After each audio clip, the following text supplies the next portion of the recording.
ಸ್ನೇಹಿತರೆ, ನಮ್ಮ ಹೊಸ ವಿಡಿಯೋಗೆ ನಿಮಗೆಲ್ಲರಿಗೂ ಸ್ವಾಗತ. ನಾನಿವತ್ತು ನಿಮ್ಮನ್ನ ಕರ್ಕೊಂಡು ಹೋಗ್ತಾ ಇದ್ದೇನೆ ಹೊಸ ಜಾಗಕ್ಕೆ, ಅಂದರೆ ದೇವರ ಸನ್ನಿಧಾನಕ್ಕೆ. ಅತ್ಯಂತ ಸುಂದರವಾದದ್ದು, ಪ್ರವಾಸಿ ತಾಣವಾದದ್ದು, ವಿಖ್ಯಾತವಾದದ್ದು, ನಯನ ಮನೋಹರವಾಗಿರುವಂಥ ಶ್ರೀ ಮಹಾತೋಬರ ಮುರುಡೇಶ್ವರ ಸ್ವಾಮಿಯ ದೇವಸ್ಥಾನ ನೋಡಿ. ಎಷ್ಟು ಸುಂದರವಾಗಿದೆ ಪ್ರಾಂಗಣವೇ, ಸ್ವಾಗತ ಗೋಪುರವೇ ನೋಡಿ. ಮಂಟಪ ಅಂತೂ ತುಂಬ ಅತ್ಯಂತ ಬೃಹದಾಕಾರವಾದದ್ದು. ಶಿವನ ಸನ್ನಿಧಾನ, ಮಹೇಶ್ವರನ ಸನ್ನಿಧಾನ, ಮುರುಡೇಶ್ವರನ ಸನ್ನಿಧಾನ. ಇದು ನೋಡ್ತಿರುವಂತೆ ನಿಮ್ಗೆ ಗೊತ್ತಾಗಿರ್ಬೋದು ನಾನು ಎಲ್ಲಿ ಇವತ್ತು ಕರ್ಕೊಂಡೋಗಿ ಬಂದಿದ್ದೇನೆ ನಿಮ್ಮನ್ನು ಅಂತ ಹೇಳಿ.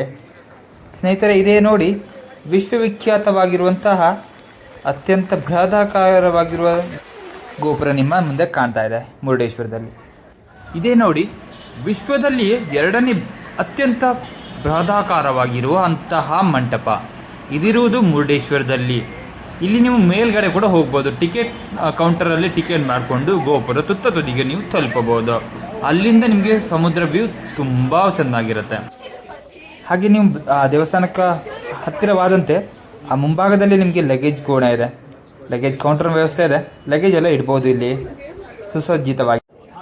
ದೇವಸ್ಥಾನದ ಪ್ರಾಂಗಣದಿಂದ ಪರಮಾತ್ಮನ ಮೂರ್ತಿ ನೋಡ್ಬೋದು. ಎಂಥ ವ್ಯೂ ಇರುತ್ತೆ ಇಲ್ಲಿ, ಅತ್ಯಂತ ಮನೋಹರವಾಗಿದೆ. ಇಲ್ಲಿ ಬಂದು ಒಮ್ಮೆ ದೇವರ ದರ್ಶನ ಮಾಡಿಕೊಂಡು ಹೋಗಿ. ಮುರುಡೇಶ್ವರದಲ್ಲಿ ಉತ್ತರ ಕನ್ನಡದಲ್ಲಿದೆ ಈ ನಮ್ಮ ಮುರುಡೇಶ್ವರ ದೇವಸ್ಥಾನ. ಅಲ್ಲಿ ನೋಡಿ ಪರಮಾತ್ಮ, ಆಹಾ ಎಷ್ಟು ಚಂದ ಅಲ್ವಾ, ನೋಡ್ತಾನೆ ಇರೋಣ ಅನ್ಸುತ್ತೆ. ಭಕ್ತರು ಬಂದು ದೇವರಿಗೆ ಕೈ ಮುಗಿತಾ ಇರ್ತಾರೆ ಇಲ್ಲಿ ಪರಮಾತ್ಮನನ್ನು ನೋಡಿಕೊಂಡು. ಭಗವಂತನನ್ನು ಹತ್ತಿರದಿಂದ ನೋಡಲು ಇಚ್ಛಿಸುವವರು ಇಲ್ಲಿ ಕಾಲು ದಾರಿ ಇದೆ, ಹಾಗೆ ಇನ್ನೊಂದು ದಾರಿ ಕೂಡ ಇದೆ, ಅಲ್ಲಿಂದ ನೀವು ನಡ್ಕೊಂಡು ಹೋಗ್ಬೋದು ಈಶ್ವರ ಮೂರ್ತಿ ನೋಡಲು. ಇದೇ ನೋಡಿ ಗೋಪುರ. ನಾವು ಮೇಲ್ಗಡೆ ಬಂದಿದ್ದೇವೆ. ಮೇಲ್ಗಡೆ ಬಂದಂತೆ ನಿಮಗೆ ಗೋಪುರ ನೋಡೋಕೆ ಸಿಗುತ್ತೆ. ಅಲ್ಲಿ ತುಂಬ ಸ್ಟೆಪ್ಗಳು ಕೂಡ ಇದೆ. ಅಲ್ಲಿ ಸಾಗರದ ವ್ಯೂ ಕೂಡ ನೋಡ್ಬೋದು. ಇಲ್ಲಿ ನೋಡಿ ರಾವಣನ ಆತ್ಮಲಿಂಗವನ್ನು ಹಿಡಿದಿರುವಂಥದ್ದು, ಗೋಮಾತೆ ನೋಡ್ಬೋದು. ಆಹಾ ನೋಡಿ ಪರಮಾತ್ಮ ಹತ್ತಿರದಿಂದ ನೋಡ್ಬೋದು, ತುಂಬಾ ಹತ್ತಿರದಿಂದ. ಮಳೆ, ನಾವು ಹೋಗಿರುವಂಥ ಸಂದರ್ಭದಲ್ಲಿ ತುಂಬಾ ಮಳೆ ಇತ್ತು.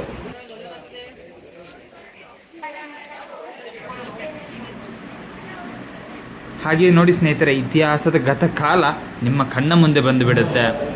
ಆತ್ಮಲಿಂಗದ ಕಥೆ ಇಲ್ಲಿ ನಿಮ್ಮ ಮುಂದೆ ಇರುತ್ತೆ.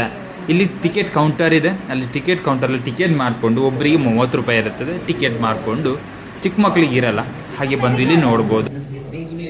ರಾವಣನು ದರ್ಪದಿಂದ ಶಿವಲಿಂಗವನ್ನು ಪುಡಿಗಟ್ಟಿದಾಗ ಭಗವಂತನು ಪಂಚಲಿಂಗನಾಗಿ ಅವತಾರವೆತ್ತಿದ ಸ್ಥಳಗಳು ನೋಡಬಹುದು. ಅಲ್ಲಿಂದ ನಿಧಾನ ಹೊರ ಬಂದಂತೆ ಸಮುದ್ರದ ನೋಟ. ಇಲ್ಲಿ ನೋಡಿ ಬಸವನ ಮೂರ್ತಿ ಹಾಗೂ ಪರಮಾತ್ಮನ ಸನ್ನಿಧಾನ. ಇಲ್ಲಿ ಶನೀಶ್ವರ ದೇವಸ್ಥಾನ ಕೂಡ ಇದೆ, ಹನುಮಂತನ ದೇವಸ್ಥಾನ ಕೂಡ ಇದೆ. ಇಲ್ಲಿ ನಂದಿ ವಿಗ್ರಹ ನೋಡಿ, ರಾವಣನ ಆತ್ಮಲಿಂಗವನ್ನು ಹಿಡಿದಿರುವಂಥದ್ದು ನೋಡಿ. ಎಷ್ಟು ಜನ ಇದ್ದಾರೆ ಇಲ್ಲಿ ವೀಕ್ಷಣೆಗಾಗಿ. ಇಲ್ಲಿ ನೋಡಿ ಸಾಗರದ ವ್ಯೂ ನೋಡಿ, ಎಷ್ಟು ಚಂದ ಇರುತ್ತೆ, ಅದ್ಭುತ ಸ್ನೇಹಿತರೆ. ಮುರುಡೇಶ್ವರನ ಸನ್ನಿಧಾನ ಇಲ್ಲಿ ನೋಡಿ. ಮಳೆಗಾಲದಲ್ಲಿ ನದಿಗಳಿಂದ ಹರಿದು ಬಂದಂಥ ನೀರು ದೊಡ್ಡದ ಸಮುದ್ರವನ್ನು ಸೇರುತ್ತೆ. ಆ ಸಮುದ್ರದ ಅಲೆಗಳು ಸಮುದ್ರ ದಂಡೆಯನ್ನು ಸೇರುತ್ತಿವೆ. ಸ್ನೇಹಿತರೆ, ಮುರುಡೇಶ್ವರದಲ್ಲಿ ಅನ್ನದಾನದ ವ್ಯವಸ್ಥೆ ಕೂಡ ಇದೆ. ಅಲ್ಲಿ 12ವರೆಗೆ ಟೋಕನ್ ತಗೊಂಡು ಅಲ್ಲಿ ಊಟದ ವ್ಯವಸ್ಥೆ ನೋಡಿ. ಅನ್ನ ಛತ್ರದಲ್ಲಿ ನಾವು ಬಂದು ಸೇರಿದ್ದೇವೆ. ಈ ಅನ್ನ ಪ್ರಸಾದದ ವಿತರಣೆ ಆಗ್ತಾ ಇದೆ.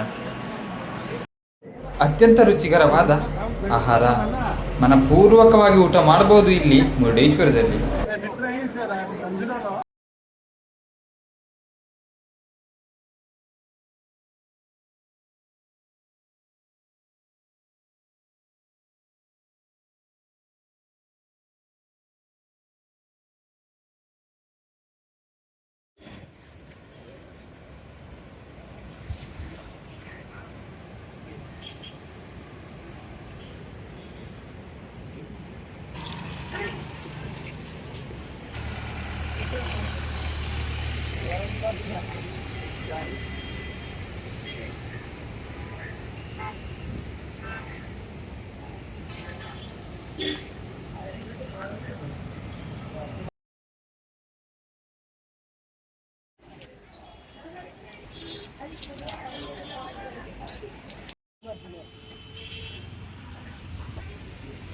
ये तो मोटी कर लिया इनके बोलते हैं और मान ली काट दिया फोन मार के फोन नहीं काट दिया आगे नहीं बस